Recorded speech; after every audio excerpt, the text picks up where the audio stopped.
उठा, खोल श्वास घ्या आणि श्वास सोडताना जी मरगळ आली आहे त्यावर विजय मिळवा. प्रयत्न केल्याने आत्मबळ मिळतं. नमस्कार मंडळी, मी सायली, तुमची जवळची मैत्रीण. मला सांगा, तुम्हाला असं कधी वाटतं का की माझ्या जीवनातलं प्रोत्साहनच नाहीसं झालंय? निरुत्साही वाटतंय, गळून गेल्यासारखं वाटतंय, काहीतरी वाईट घडतंय किंवा घडलंय जे सांगता येत नाहीये, जे इतरांना दिसतही नाहीये, पण काहीतरी आहे जे सतत मला सतावतंय. मग अशा वेळेला तुम्ही काय करता? पुन्हा उत्साही वाटण्यासाठी काय करता? किंवा स्वतःला प्रोत्साहन देण्यासाठी काय करता? की फक्त मला असं होतंय, मला तसं होतंय हेच म्हणत बसता? जर तुम्ही काहीच करत नसाल तर आता काहीतरी करण्याची वेळ आली आहे. स्वतःला प्रोत्साहित करण्याची वेळ आलेली आहे.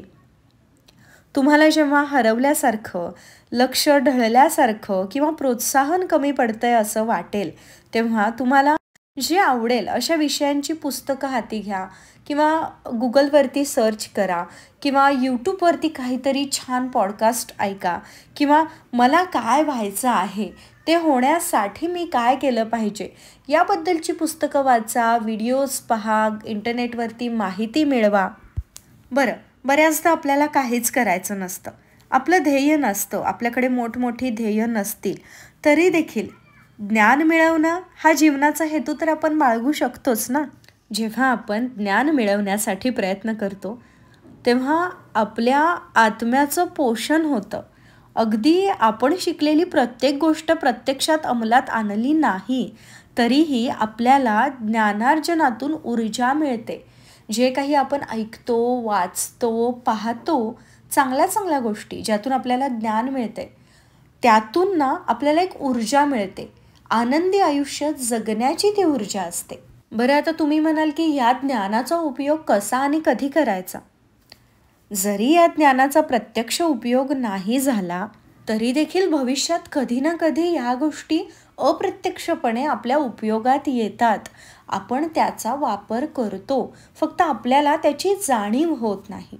जे काही आपण ऐकतो, वाचतो, पाहतो त्या सगळ्या गोष्टी कुठे ना कुठे आपल्या मदतीला येतात. त्यातून आपण काहीतरी असं शिकलेलं असतं जे आपल्याला आपल्या जीवनामध्ये आनंदी ठेवण्यासाठी मदत करतं किंवा एखाद्या परिस्थितीमधून आपल्याला ते सहज बाहेर काढतं. जर मी कधी शहाणपण वाचलंच नसेल, कधी कुठे पाहिलंच नसेल, मग माझं आयुष्य मी बदलून कसं टाकणार? जेव्हा शहाणपण वापरण्याची वेळ येईल त्यावेळेला मी ते वापरूच शकणार नाही, ते मी कधी उपयोगात आणूच शकणार नाही, कारण मी ते कधीच पाहिलेलं नाही आहे, ऐकलेलं नाही आहे, वाचलेलं नाही आहे. आणि म्हणूनच सतत काहीतरी ज्ञान मिळवण्याचं, काहीतरी शिकण्याचं जे ध्येय आहे ते आपण अंगी बाळगलं पाहिजे.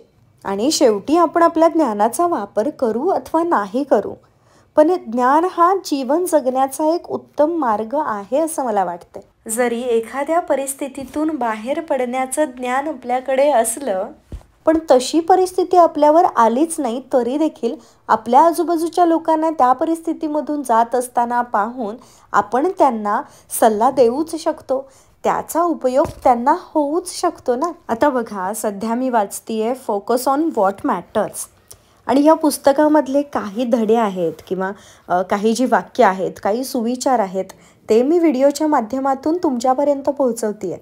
म्हणजे मी जे ज्ञान घेत आहे ते मी तुमच्यापर्यंत पोहोचवत आहे. भलेही त्याचा उपयोग मला होईल अथवा नाही होईल, पण हे जे व्हिडिओज बरेच जण पाहतील, जे पाहतील त्यांना कुठे ना कुठे काहीतरी या ज्ञानाचा उपयोग होईलच ना. त्यामुळे सतत काहीतरी शिकण्यामध्ये आपला वेळ घालवणं म्हणजे स्वतःला प्रोत्साहित करणं. त्यातून आपल्याला ऊर्जा मिळते आणि ती ऊर्जा आपल्याला प्रोत्साहन देते, आपल्याला जगण्याचं बळ देते. आपण शिकत राहिलो तर आपल्याला फार दिवस निराश नाही वाटणार, कारण जसं आपण आपल्याला आवडणारं एखादं पुस्तक हातात घेतो तसं आपला उत्साह वाढतो आणि तोच उत्साह आपल्याला पुढे जाण्यासाठी प्रवृत्त करतो. आपल्याला जेव्हा एका ठिकाणी जखडल्यासारखं वाटतं त्यावेळेला ज्ञानार्जनाकडे वळायचं, म्हणजे काहीतरी शिकण्याकडे वळायचं. असे विषय बरेच असतात आपल्या मनामध्ये की ज्याची आपल्याला माहिती बऱ्याच दिवसांपासून हवी असते. कुठेतरी काहीतरी ऐकलेलं असतं, वाचलेलं असतं, त्याचा अर्थच कळालेला नसतो. त्या सगळ्या विषयांचा शोध घ्यायचा, ते सगळे विषय अभ्यासायचे. भलेही आपल्या आयुष्यामध्ये ध्येय नसू देत, मगाशी मी तुम्हालाच बोलले की ध्येय नसली तरी काहीच हरकत नाही. फक्त माहिती गोळा करण्याचं ध्येय आपण आपल्या समोर ठेवायचं. आपल्यामधलं प्रोत्साहन कधीच कमी होणार नाही. माझ्या आजीला रिटायरमेंटनंतर एक छंद जडला होता की पेपरमधले जे लेख येतात ना, जे तिला आवडतात, त्याची ती कात्रणं वहीमध्ये काढून चिकटवायची. आता ती नाही आहे, पण तिची ती वही माझ्याकडे आहे. आणि जेव्हा मी ती वाचते, पाहते, ती कात्रणं जेव्हा मी चाळते, त्यावेळेला मला त्यातून काही ना काहीतरी अशा गोष्टी मिळतात ज्या मला माझ्या आयुष्यामध्ये पुढे जाण्यासाठी किंवा माझ्या आयुष्यामध्ये फोकस्ड राहण्यासाठी महत्त्वाच्या ठरतात किंवा प्रोत्साहन देतात. बऱ्याच गोष्टी ती लिहून ठेवायची. बऱ्याच कवींच्या कविता असतील, बऱ्याच लेखकांची माहिती असेल, लेखांचा संग्रह असेल, ते लिहून ठेवायची, कात्रणं चिकटवून ठेवायची आणि त्यातून तिला प्रोत्साहन मिळायचं. दुपारच्या वेळेला ती ही गोष्ट करायची आणि त्याचा उपयोग कुठे ना कुठे तिलाही झाला आणि आज तो मलाही होतोय. त्यामुळे जीवनामध्ये प्रोत्साहित राहायचं असेल तर काहीतरी विषयांवरती अभ्यास करणे, काहीतरी माहिती गोळा करणे, सतत काहीतरी वेगळ्या विषयांवरती बोलणे, गप्पा मारणे, हे करणं खूप गरजेचं आहे. ज्या पद्धतीने आपण गॉसिपिंग करतो ना, अगदी त्याच पद्धतीने आपल्याला वेगवेगळे विषय घ्यायचे आहेत, अवांतर विषय घ्यायचे आहेत आणि त्याच्यावरती चर्चा करायची आहे. भरपूर पॉडकास्ट आपल्याला आज यूट्यूबवरती अवेलेबल आहेत की ज्यामधून आपण प्रचंड ज्ञान घेऊ शकतो. एक पॉडकास्ट म्हणजे जवळजवळ एक पुस्तक वाचण्यासारखं आहे. मग ते ऐकायचं आहे, त्यावरती चर्चा करायची. हे आपण करतच नाही. आपण उगाचच नको त्या विषयांवरती बोलतो आणि हे चुकीचं आहे. चुकीचं आहे असं म्हणण्यापेक्षा ते आपल्याला कुठेतरी मागे ओढतंय, ते आपल्याला पुढे जाऊ देत नाही आहे. या सगळ्या बाकीच्या इतर नको असलेल्या विषयांवरती आपण चर्चा करतो ना, क्षुल्लक गोष्टींवरती आपण उगाचच चर्चा करतो. आता ते कोणते ते आपण ठरवायचं, कारण प्रत्येकजण वेगवेगळ्या गोष्टींवरती चर्चा करतो. त्या चर्चेतून जर आपल्याला काहीच मिळत नसेल तर ती चर्चा ही क्षुल्लक विषयांवरची आहे किंवा नको असणाऱ्या विषयांवरची आहे. त्यामुळे आपण काहीतरी ऐकून, काहीतरी वाचून त्याच्यावरती चर्चा करायची, जेणेकरून समोरच्या व्यक्तीलाही त्याचा फायदा होईल आणि तिच्या बोलण्यामधून आपल्यालाही कुठेतरी त्याचा फायदा होईल.